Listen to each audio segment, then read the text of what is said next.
Paddington Bear is een van die mees geliefde animasiekarakters wat bestaan. Die beertjie kommunikeer met mense in 'n lewende aksiefilm in Paddington in Peru. Hier gaan die dierbare beertjie met die rooi hoed terug na sy wortels. Hy gaan soek sy tant Lucy in Peru. Paddington Bear het in 1958 die eerste keer die lig gesien en 30 miljoen kopieë van sy boeke is al verkoop.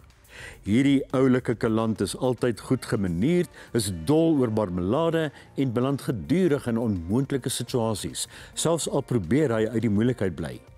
Dan oorreed dansende nonne hom, onder andere 'n heerlike oordadige Olivia Colman, om Peru toe te gaan.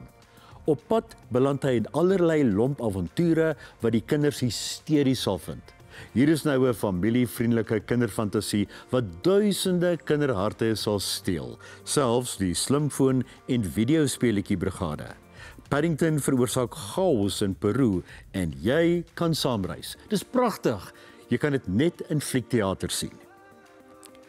Die derde reeks van Hacks is glad nie so skadeloos soos Paddington nie.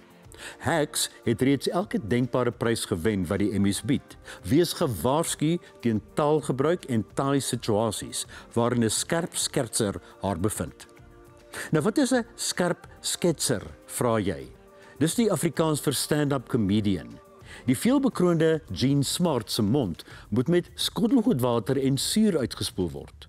In reeks 1 wil die televisiebaas haar met 'n mooi jong meisie vervang, maar sy skop tee.